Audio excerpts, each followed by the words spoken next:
മുൻ എപ്പിസോഡ് പറഞ്ഞു ഉത്ഥാനപാദൻ എന്ന രാജാവുണ്ട്, നമ്മൾ തന്നെയാണ്. നമ്മുടെ അകത്ത് 2 ഭാര്യമാരുണ്ട്. ശുചിപ്രദമായത് നീതി നമ്മുടെ അകത്തുണ്ട്, പുറത്തല്ല. ഇപ്പൊ ഇതിങ്ങനെയായിട്ട് ചെയ്താൽ ഇപ്പൊ ഇന്നിപ്പോ അത് നോക്കണ്ട. കഴിക്കരുത് എന്ന് പറഞ്ഞൊക്കെ കഴിക്കാം. ഈ ഭംഗിയില്ലാത്ത ഭാര്യ എന്ന് പറഞ്ഞാൽ അച്ഛന്റെ ഉപദേശം, കാരണവന്മാരുടെ ഉപദേശം, ഇതൊക്കെയല്ലേ ഭംഗിയില്ലായ്മ. കാരണവന്മാരുടെ ഉപദേശം, നല്ല ഗുരുനാഥന്മാരുടെ ഉപദേശം, ഇതിനൊന്നും ഒരു ഭംഗിയില്ലേ, കേൾക്കാൻ ഒരു രസമില്ല. ഇപ്പോഴത്തെ ഫ്രണ്ട്സ് എന്താ പറയാ, അത് നോക്കണ്ടോ, അതൊന്നും നോക്കണ്ട, ഈ അടിച്ചു പൊളിക്ക്. ഏതായാലും സുനീതിയിൽ ഒരു പുത്രനുണ്ടായി. ആ പുത്രനെയാണ് നമ്മൾ ധ്രുവൻ എന്ന് വിളിക്കുന്നത്. അനവധി നക്ഷത്രങ്ങളുള്ള കൂട്ടത്തിലും നക്ഷത്രങ്ങളിലൊക്കെ ശാസ്ത്രം പഠിക്കുമ്പോൾ ഞാൻ അങ്ങനെ ഈ ചിലപ്പോൾ ഒഴിവ് കിട്ടുമ്പോൾ കന്യാകുമാരി പോയി ആ ടെറസിന്റെ മുകളിൽ കയറിയിട്ട് നക്ഷത്രം നോക്കും.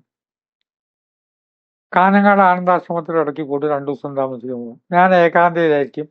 ആ വൃക്ഷങ്ങളുടെ ഇടയിൽ കൂടെ നക്ഷത്രങ്ങളെ കാണാൻ ഒരു പ്രത്യേക ഭംഗിയുണ്ട്. നക്ഷത്രങ്ങളുടെ ശാസ്ത്രം പഠിക്കുമ്പോൾ ഏറ്റവും അകലുള്ള നക്ഷത്രം തിരുവാതിര നക്ഷത്രമാണ്. നക്ഷത്രങ്ങളെ കുറിച്ചുള്ള ശാസ്ത്രം പരമാവധി ഞാൻ പഠിക്കാൻ ശ്രമിച്ചിട്ടുണ്ട്. അത് വളരെ ആനന്ദകരമാണ്. നമുക്ക് ഓരോ ദിവസം ചർച്ച ചെയ്യാമെങ്കിൽ അതിൽ ഇളകാത്ത നക്ഷത്രത്തെ നോക്കി വേണമല്ലോ ഇളകുന്നതിനെ വിലയിരുത്താൻ.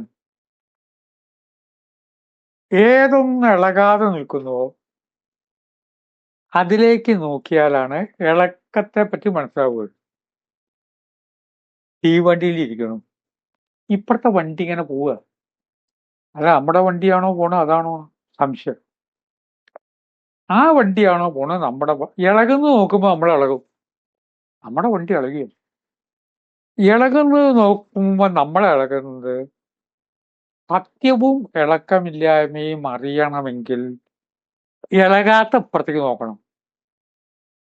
പ്ലേറ്റോ അവസാനിച്ചു, അവിടേക്ക് നോക്കി, അപ്പൊ അത് ഇളക്കല്ലാതെ അവിടെ നിൽക്കുന്നതിലേക്ക് നോക്കിയപ്പോ ഇവിടെ നോക്കിയപ്പോ ഇത് ഇളകുകയാണ്, നമ്മളെല്ലാം ഇളകുന്നു. ധ്രുവൻ ഇളക്കമില്ലാത്തവൻ. നമുക്കതാവണ്ടേ ആ കുട്ടിയെ പോലെ?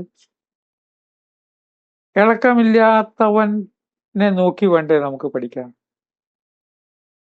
ചില സുഹൃത്തുക്കളെ കുറിച്ച് നമ്മൾ പറയാറില്ല, എപ്പോഴാ തെറ്റുക അറിയില്ല. ചില ജോലിക്കാരികളെ കുറിച്ച് വീട്ടമ്മമാരെന്നെ പറയും, ഞാൻ ഒന്നും മുണ്ടില്ല പേടിച്ചിട്ട്, എപ്പോഴാ പണി വേണ്ട വെച്ച് പോവാന്നറിയില്ല. പെട്ടെന്ന് ദേഷ്യപ്പെടും. ഇളക്കമില്ലാത്ത സുഹൃത്തുക്കൾ നമുക്ക് വേണ്ടേ? തെറ്റി ഇതാണോ, ഇനി പിന്നെ ആ ബന്ധമില്ല. ശരിയാണ്. ധ്രുവൻ ഇളക്കം ഇല്ല. ഇളക്കമില്ലാത്തവനായതല്ല ആദ്യം. എന്തേ സംഭവിച്ചേ? അച്ഛന്റെ മടി പോയിരുന്നു, സുരുചി പിടിച്ചിട്ട് അവിടെ അല്ല ഇരിക്കുക, പറഞ്ഞു പോയില്ലേ? രുചിയാണേ. അങ്ങനെ ഇരിക്കണം എന്നുണ്ടെങ്കിൽ എന്റെ ഉദരത്തിൽ ജനിക്കണമായിരുന്നു. കുട്ടിക്ക് വിഷമുണ്ടായി. വിഷമുണ്ടാവില്ലേ? ഇന്ന് കുട്ടികളുടെ മനഃശാസ്ത്രം ഒട്ടും അറിയാത്തവരാണ് ഭൂരിപക്ഷം.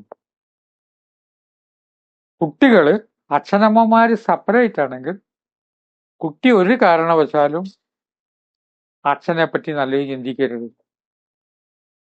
അച്ഛനിൽ നിന്ന് അകറ്റാനായിട്ട് ശ്രമിക്കും. അച്ഛനാ വളർത്തണമെങ്കിൽ അമ്മയെപ്പറ്റി മിണ്ടാൻ സമ്മതിക്കില്ല, അമ്മയിൽ നിന്ന് അകറ്റും.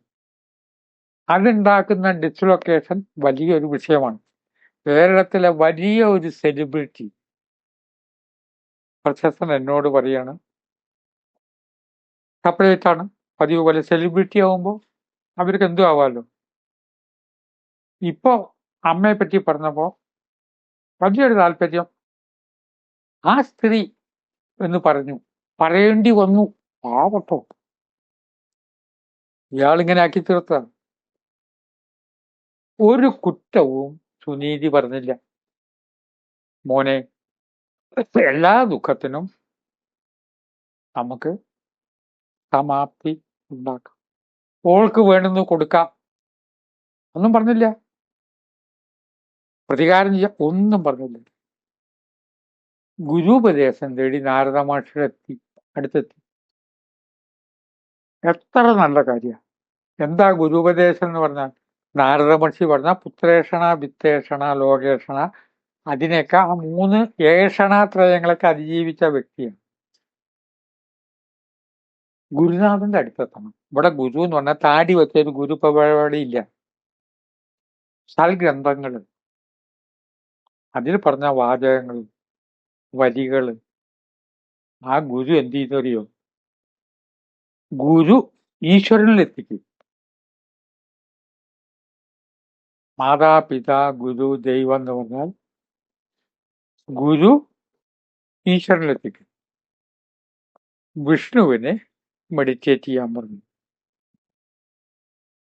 വിഷ്ണുവിനെ മെഡിറ്റേറ്റ് ചെയ്യാന്ന് പറഞ്ഞാൽ അർത്ഥം, ആ കുട്ടി പഠിച്ചു, മനസ്സിലാക്കി, പുരാണ ഗ്രന്ഥങ്ങൾ വായിച്ചു, നന്മ നിറഞ്ഞ കാര്യങ്ങളൊക്കെ മനസ്സിലാക്കി.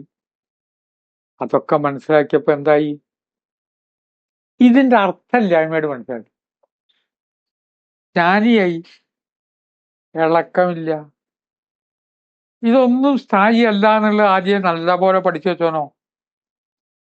ഓമന് നെട്ടും വിളക്കൊന്നുമില്ലല്ലോ. ധ്രുവൻ നക്ഷത്രമായി എന്ന് പറഞ്ഞതിന്റെ അർത്ഥം ആകാശത്ത് നക്ഷത്രമായി നിൽക്കുക എന്നല്ല. ഇളക്കമില്ലാത്ത ആ അവസ്ഥയെ നോക്കിയാണ് ഇളകുന്ന പലയിനെ നമുക്ക് വിലയിരുത്തും. ഇളക്കമില്ലാത്ത ഒരെണ്ണമാണ്. ആ ഇളക്കമില്ലാത്തത് മനസ്സായിട്ട് ധ്രുവന്റെ മാറി.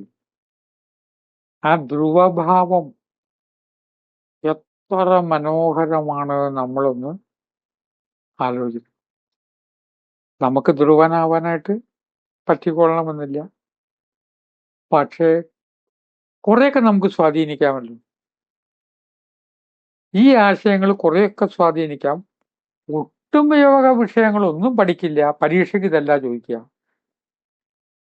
പരീക്ഷയ്ക്ക് ഏത് ചോദിക്കണോ അത് മാത്രമാണ് അറിവ്. ആ അറിവ് പരീക്ഷ എഴുതി കഴിഞ്ഞാൽ അറിവിന്റെ ആവശ്യമില്ല. ഇങ്ങനെയൊക്കെ വിചാരിക്കുന്നത് ശരിയാണ്. നമ്മുടെ നിത്യജീവിതത്തിൽ ഏതെങ്കിലും ഒരു ധ്രുവനെ കാണാൻ കണ്ടെത്താൻ പറ്റും. ഈയിടെ ഒരു നല്ല ഒരാളെ പറ്റി ഞാൻ കേട്ടു. എന്തോ ഒരു സംഭവം വന്നപ്പോ ഇളക്കമില്ലാത്തവനായിരുന്നു. അയാളെ ചീത്താര കേട്ടോ, അയാളെയും വിമർശിക്കാം. അയാൾ ഇളക്കമില്ലാതെ നിന്നപ്പോ ഞാനാ പോയിട്ട് മറ്റവന്റെ കരണക്കുറ്റിക്ക് 2 കൊടുത്തതെന്നൊക്കെ പുറത്തുള്ളവർക്ക് പറയാം. നന്മയെ നമ്മൾ അംഗീകരിക്കില്ല. ധ്രുവൻ എല്ലാം അറിഞ്ഞു. അച്ഛന്റെ മടിയിൽ പിന്നെ ഇരുന്നോ? അങ്ങനെ എവിടെയെങ്കിലും കഥ ഉണ്ടോ? നാവായിരുന്നില്ലേ? ഇപ്പൊ ഒക്കെ പഠിച്ചു. വിഷ്ണു സഹായത്തിന് വെച്ചാൽ അറിവ്, വിദ്യ, ഇതാണ്. ഇപ്പൊ വിഷ്ണു സഹായത്തിനുണ്ട്. ഈ കാരണം കൊണ്ട് ആരെന്നെ ഇറക്കി വിട്ടേ? ഇപ്പൊ മെഡിറ്റേഷന് കുറച്ച് കാലമായിപ്പോ ഇവിടെ ചിലപ്പോ സുരുചിക്ക് കുറച്ച് വാർദ്ധക്യം വന്നിട്ടുണ്ടാവും. വേണമെങ്കിൽ വന്നുടനെ മാറെവിടുന്ന് എന്ന് പറയാലോ. ഓർമ്മയുണ്ടോ ഈ മുഖം ചോദിക്കാലോ. ചോദിച്ചില്ല, ഒന്നും മിണ്ടിയില്ല. പിന്നീട് സുരുചിയെ പിന്നീട് സഹായിച്ചത് മുഴുവൻ ഈ ധ്രുവനാണ്. അനവധി സഹായങ്ങൾ ചെയ്തു.